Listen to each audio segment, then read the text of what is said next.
극복이란 시선을 극복한다는 것, 장애와 차별에 대한 오해와 편견들.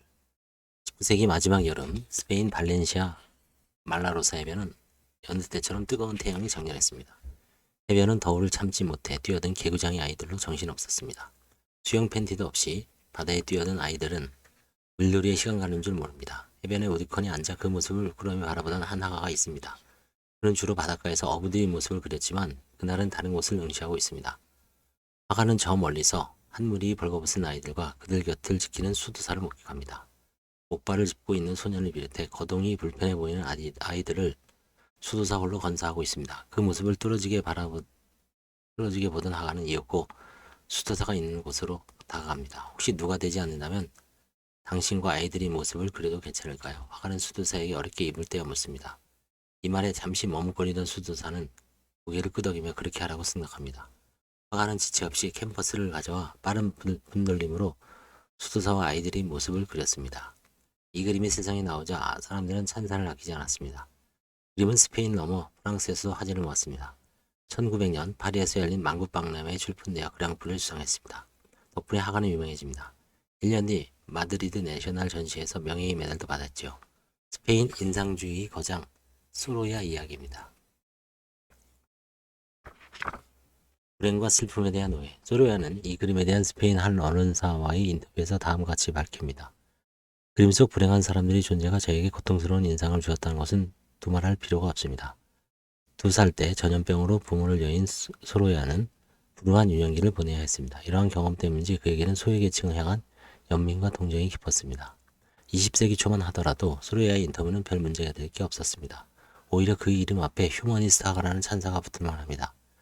하지만 저는 소로야의 인터뷰가 불편합니다. 불행한 사람들과 고통스러운 인상이란 말 때문이다. 덧붙여 슬픈 유산이란 이 그림의 제목은 그 자체가 슬프다는 생각마저 듭니다. 그림에 등장하는 아이들은 당시 수도원에서 운영하는 산 후안 데 디오스 병원에서 돌보는 이들입니다. 매독에 걸린 부모로 인한 심각한 후유증, 소아마비, 한센병, 정신질환 등을 앓던 아이들 중 상당수가 가족을 잃고 돌봄시설에서 거주했는데요. 당시 스페인 사회는 아이들의 병이 부모들이 부도덕하고 무책임한 처신 때문에 하고 낙인찍어 슬픈 유산이라고 불렀습니다. 소리하는 이 말을 그대로 그림의 제목에 가져다 쓴 것입니다.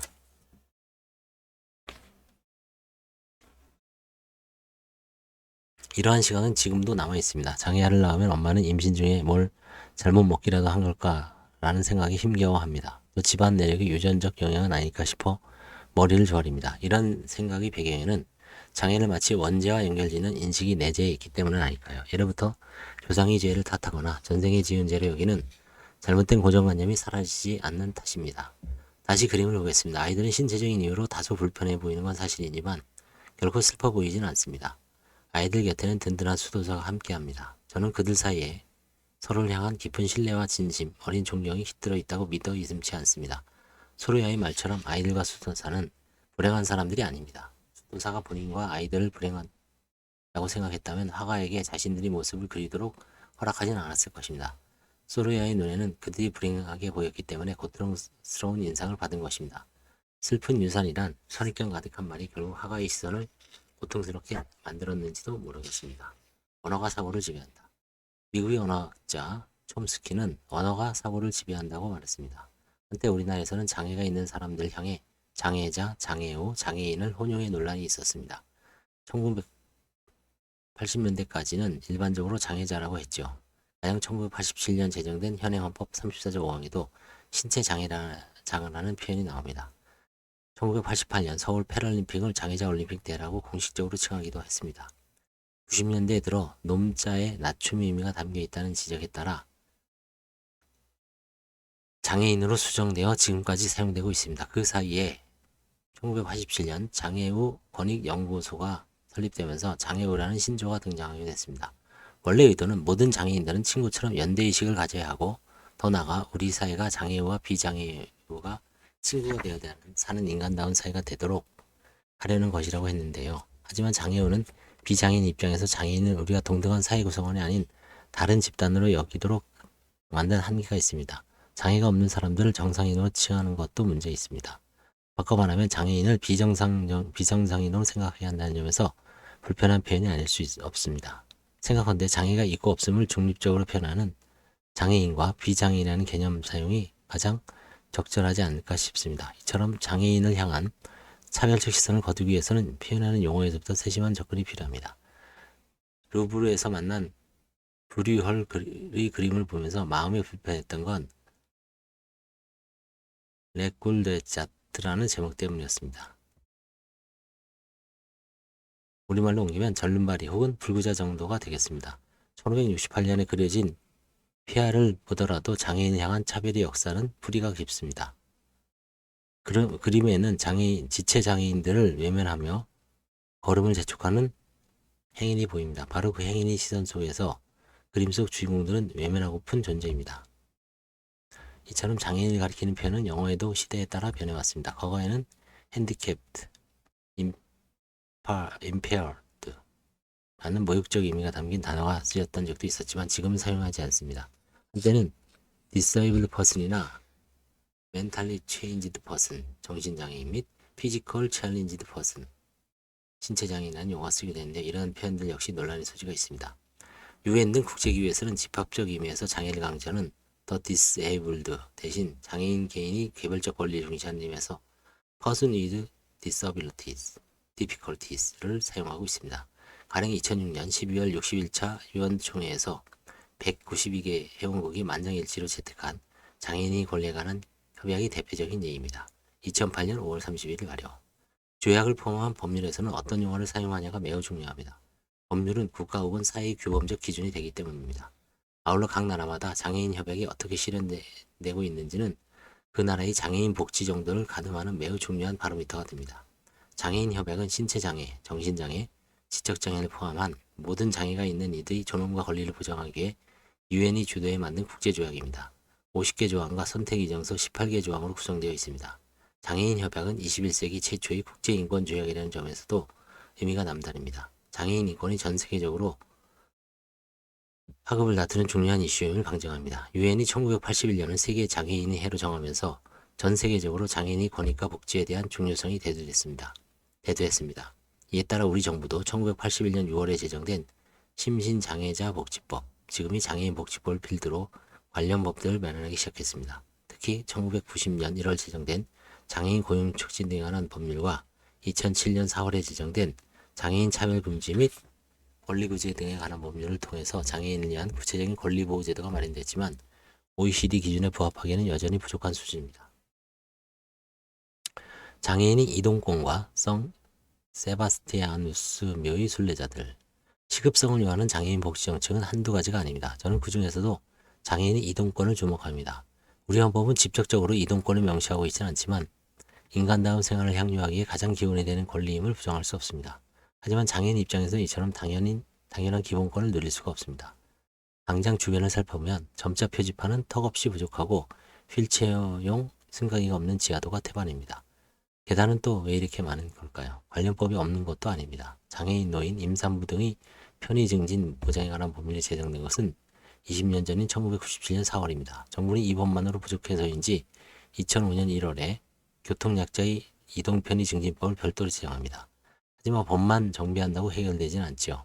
정부가 정책의 우선순위를 어디에 두어야 하는가가 중요합니다.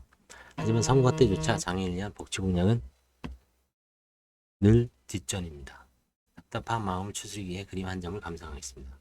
폴랑드 출신 화가 레페랭스가 그린 성 세바티아누스 묘의 순례자들 라는 작품입니다. 성 세바티아누스는 기독교를 박해한 로마 황제 디오클레티아누스를 비판했다는 이유로 기둥에 묶여 하산에 맞는 평을 받고 순교합니다. 성 세바티아누스는 로마에 사는 루치나 부인이 꿈에 나타나 하수구에서 자신의 시신을 찾아 지금의 성 세바티아누스 성당이 있는 근처 지하묘지에 매장해달라고 부탁합니다. 꿈이 너무나 영리하다고 느낀 루치나 부인은 그의 시신을 찾아 아피아 가도에 있는 지하묘지에 이장합니다. 680년경 로마에 페스트가 창궐하자 사람들은 페스트 퇴치를 희원하며 성 세바티아누스 유해를 모시고 장엄한 행사를 거행합니다. 그러자 페스트가 거짓말처럼 사라집니다. 그 후 사람들은 생 세바스티아누스를 전염병의 소유시로 받들어 공경하지요. 리페랭스는 성 세바티아누스 묘를 순례하기 위해 먼 길을 온 장애인들을 그렸습니다. 성당 중앙에 놓인 것은 성인이 유골 함으로 그 주위를 순례자들이 둘러싸고 자신이 병을 낫게 해달라고 기도하고 있습니다. 중세시대에는 병을 낫게 해달라며 성인이 유골과 유물을 찾아다니는 관습이 있었습니다. 이러한 기복신앙은 지금도 남아있습니다. 그림의 정중앙에 한쪽 다리를 잃은 순례자가 보입니다. 그의 뒤로 나무관 속에 누워있는 늙은 여인도 있습니다. 불편한 몸으로 먼 길을 오기까지 얼마나 험난한 여정이었을 짐작이 갑니다. 중세시대에 장애인을 위한 편의시설이 있을리 만무합니다.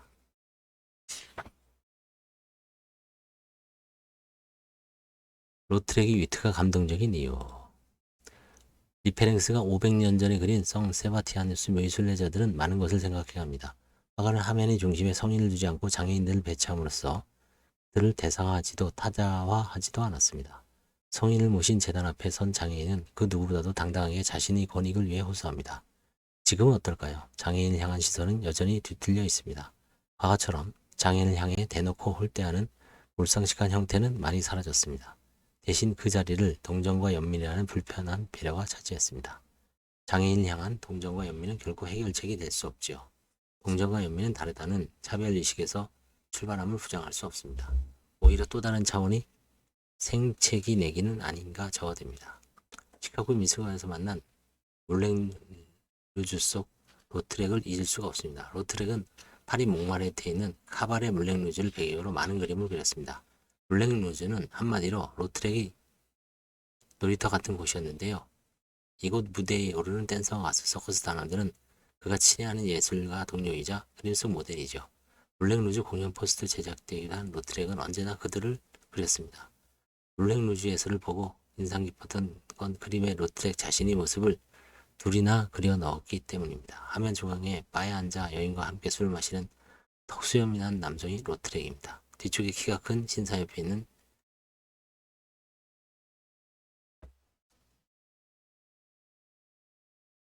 자그마한 이로 로트렉입니다.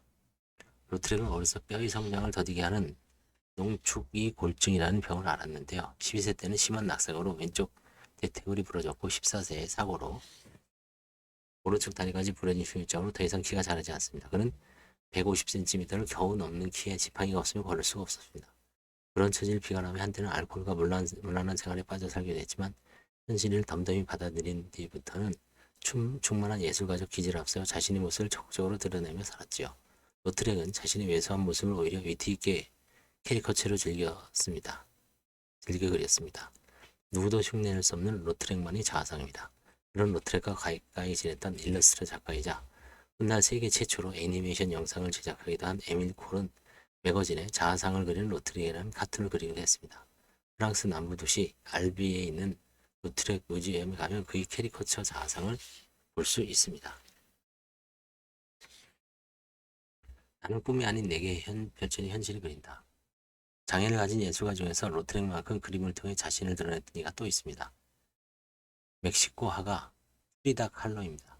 독일계 사진작가인 아버지가 붙여진 프리다라는 이름은 독일어로 평화를 뜻합니다. 총명한 셋째 딸 프리다는 6살 때 소아마비를 앓아 오른쪽 다리가 불편했는데요. 18살이던 1925년 교통사고를 당해 치명상을 입었습니다. 옆구리를 뚫고 들어간 강철봉이 척추와 골반을 관통해 허벅지로 빠져나오면서 소아마비로 불편했던 오른팔마저 지디겼지요. 겨우 목숨을 건졌지만 몸 상태는 처참했습니다. 갈비뼈와 쇄골이 부러지고 요추와 골반 등이 골절되어 평생 하반신 마비를 안고 살아가야 했습니다. 침대에 누워 두 손만 자유로웠던 칼로가 할 수 있는 일은 오직 그림을 그리는 것뿐이었습니다. 부모는 침대의 지붕 밑면에 전신 거울을 설치한 캐노피 침대와 누워서 그림을 그릴 수 있는 이젤을 마련해 주었습니다. 나는 다친 것이 아니라 부서졌다고 말했던 프리다는 부서진 몸을 응시하면서 천장에 거울을 달고 산산조각난 자신을 그렸습니다. 나눌 수 없는 그녀의 몸을 지탱해 해준 코르셋은 어느새 그녀의 캠퍼스가 되었습니다. 그녀의 감정이 코르셋을 빼곡하게 채웠지요. 이렇게 프리다는 닥치는 대로 그랬습니다. 그림만이 고통을 잊게 해주었기 때문입니다. 오랜 치료와 재활로 가까스로 다시 걷게 된 프리다는 병원에서 그린 그림을 들고 민중 벽화를 그리던 리베라를 찾아갑니다. 둘은 예술적 동지이자 연예인으로 발전하죠. 그로부터 7년 뒤인 1929년 프리다는 자기보다 21살 많은 리베라 결혼지만 결혼생활을 불행했습니다. 여성 편력이 심한 리베라는 형편없는 남편이었습니다. 어렵게 생긴 아이를 유산한 프리다를 두고 처제와 불륜을 저질 정도였지요. 프리다는 고백합니다. 일생 동안 나는 심각한 사고를 2번 당했다. 하나는 18살 때 나를 부서뜨린 전차다. 2번째 사고는 바로 리베라다. 둘을 비교하면 후자가 훨씬 끔찍했다라고. 프리다가 남긴 143점의 그림 중 55점은 자아상입니다. 프리다는 30번의 대수술, 3번의 유산, 남편의 외도 속에서 절망과 상실감으로 피폐해진 몸과 마음을 부여하고 자신을 그렸습니다. 그 중에서 단연 최고는 부러진 기둥입니다. 프리다는 척추가 있어야 할 자리에 부서지기 시작한 그리스 석조 기둥을 그렸습니다. 그 옆으로 검붉은 피가 흐릅니다. 온몸에 날카로운 못이 박혀 있습니다. 특히 유산의 아픔이 느껴지는 복부와 소화마비로 불편했던 오른쪽 다리에 못이 집중적으로 박혀 있습니다. 심장에 꽂힌 대못은 이루 헤아릴 수 없었던 마음의 고통을 연야합니다. 붉고 새하얀 눈물이 얼굴에 맺혀 있습니다. 짙은 눈썹과 정면을 응시하는 눈빛에서 쩔한 육체적 통증이 전해집니다. 배경은 불안폭이 없는 황량한 사망입니다.